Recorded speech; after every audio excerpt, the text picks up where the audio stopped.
The City-Sized Serpent, by Joseph Stoddard. In the middle of Oklahoma, where the land stretched flat and wide and storms were the only kings, a forgotten ghost town rattled as the earth began to tremble. The place was little more than a scattering of boarded-up storefronts, a church with its steeple caved in, and a diner that hadn't served a hot meal since the Eisenhower years. Wind whistled through hollowed windows and rattled rusted tin signs, but tonight a deeper sound rose from the ground itself, a groaning, like the world straining under its own weight. On her porch sat the last stubborn soul of the town, an old woman with hair like prairie grass and hands curled tight around a splintered railing. She muttered about earthquakes, though her voice was swallowed by the growing roar. She had lived through floods, through dust storms that turned noon into midnight, through tornadoes that tore homes into splinters. She thought she had seen it all. Then the earth split open. A crack tore through Main Street, splitting the asphalt like cheap glass. From it, a head the size of a courthouse erupted skyward, shedding soil, snapping telephone poles, and dragging a tangle of roots and stone with it. The serpent's scales glistened not just black, but layered with colors oil-slicked and ancient, ridged like cathedral glass. Each scale looked carved, as though chiseled by forgotten hands. Its eyes burned with a dim, subterranean glow, 2 lanterns lit in the deepest cave. When it opened its mouth, teeth as long as city buses caught the moonlight, and saliva poured down in sheets that hissed and smoked as it struck the ground. The old woman barely had time to scream before its cavernous maw descended, swallowing her porch, her house, and her history in one gulp. The serpent rose higher still, uncoiling in endless ribbons, its body stretching for miles. Barns toppled, prairie soil heaved, flocks of birds scattered screaming into the night. It had slumbered for eons beneath the earth, shifting with tectonic plates, its dreaming body the cause of quakes long mistaken for nature's restlessness. Now, it was awake, and it was hungry.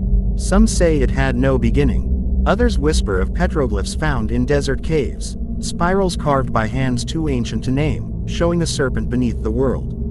No one knew its name. But tonight, it answered to hunger. Oklahoma City. For days, the residents of Oklahoma City had endured endless tremors. Office towers in Bricktown swayed unnervingly. Ceiling tiles rained down in Devon Tower, Oklahoma's tallest skyscraper. The crosstown expressway buckled in places, cars nose-diving into sudden cracks. Nerves stretched thin, yet no one imagined the quakes were but the stirrings of something alive. When the serpent arrived, reality broke apart in minutes. It rose over the skyline like a storm-given flesh. Devon Tower snapped in half as its body slammed through it, glass shattering in a glittering downpour. The myriad botanical gardens vanished beneath a rolling coil, the conservatory crushed into twisted steel. Highways curled upward as though peeled by a giant's hand, cars flung skyward before tumbling in flaming arcs. Entire neighborhoods, Mesta Park, Capitol Hill, vanished beneath its weight, flattened to rubble in seconds. It did not linger. It passed like a thunderhead, and in passing left tens of thousands dead. Amarillo. News spread faster than the beast, but not fast enough. By the time it reached Amarillo, shelves in United supermarkets were bare, highways jammed with fleeing cars, churches filled with desperate prayers. Some whispered of Pantex, the nuclear stockpile hidden just beyond the city limits, but no order came. There was no time. The serpent struck Amarillo with greater fury than Oklahoma. Entire blocks crumbled instantly. The Santa Fe building, pride of downtown, was torn open like a toy chest. Gas lines ruptured, igniting firestorms that raced through Polk Street. The sky itself seemed to burn. A police officer named Ramirez emptied his sidearm at the beast from the steps of City Hall, screaming for his family as stone and steel rained around him. His shots vanished into the night, his cries drowned by the roar of collapsing concrete. His name, like so many, was lost. Still, the serpent did not feed. It pressed on, as if driven westward by some unknown call. Albuquerque. Here, the U.S. government drew a line. Kirtland Air Force Base bristled with activity. Howitzers were rolled into the foothills, barricades thrown across I-40, and fighter jets roared overhead. Engineers dug trenches filled with fuel, wired canyons with explosives. The bombardment began at dawn. Howitzers thundered, missiles screamed, fighter jets dove again and again, their payloads blossoming into fire across the serpent's hide. But when the smoke cleared, the serpent's scales gleamed unmarked, like obsidian wet with rain. It slid into Albuquerque, its coils smashing buildings flat. The Central Avenue overpass shattered like chalk. The serpent dragged its body through downtown, dragging with it fragments of high-rises and torn freeway signs, which clung for a moment to its back before tumbling into ruin. Soldiers fired rifles. Civilians fled. A lone Apache helicopter circled bravely until a flick of the serpent's head sent it spiraling into the Sandia Mountains. All efforts failed. The serpent did not break stride. And the world began to understand. This was no monster.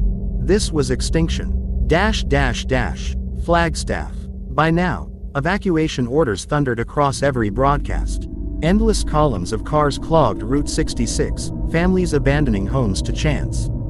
In Flagstaff, the government prepared something desperate. They would bury the serpent. Engineers wired Walnut Canyon and the San Francisco peaks with explosives enough to remake the land itself. When the serpent came, they detonated all at once. The desert heaved, cliffs collapsed, mountains tumbled. For one brief, terrible moment, the serpent disappeared beneath a storm of dust and rock. Cheers erupted. Soldiers wept with relief. Then the ground trembled. Slowly, impossibly, the serpent rose. Boulders cascaded from its back like pebbles from a child's pocket. With a single shift of its spine, it shrugged off the mountain itself. Hope died in silence. Its glowing eyes turned westward, toward Los Angeles. Operation Ghost Town. In the abandoned ruins of Swansea, Arizona, the military prepared their final gamble. Operation Ghost Town. A nuclear strike. Launchers hid among the skeletal remains of the old mining town. Jets circled above. Soldiers waited, some clutching dog tags, letters, photographs. None expected to see another sunrise. The serpent arrived at dusk, blotting out the stars. The order came. A missile streaked upward, contrail white against the red sky. The serpent opened its jaws and swallowed it whole. Silence fell. No detonation. No fire. Despair spread like contagion. Soldiers wept. Some threw down their weapons. A few simply walked away into the desert night. Humanity had nothing left. Los Angeles. The final exodus began. Millions fled westward from San Bernardino through Pasadena, but millions more remained. Too poor, too stubborn, too late. At the city's edge, the last blockade of tanks and jets waited in grim silence. They opened fire, and for minutes downtown became a storm of fire. But minutes were all they bought. The serpent entered Los Angeles. Its body coiled around the U.S. Bank Tower, snapping its spire as if plucking a toothpick. Freeways shattered, the 101 crumpling, the 405 torn open like fabric. It wrapped itself around the Walt Disney Concert Hall, the silver curves crumpling beneath its scales. Whole blocks vanished in its coils. It raised its head over the skyline, an ancient god reclaiming dominion. And then, the earth split with light. The swallowed warhead ignited deep within its chest. A blinding eruption tore the serpent apart, the sound like the birth of the world itself. Buildings collapsed for miles, shockwaves flattening what the beast had not already destroyed. But death brought no victory. The blast ruptured fault lines across California. Freeways, neighborhoods, millions of lives slid into the Pacific. Los Angeles was gone. The serpent was gone. The continent itself was broken. The world did not celebrate.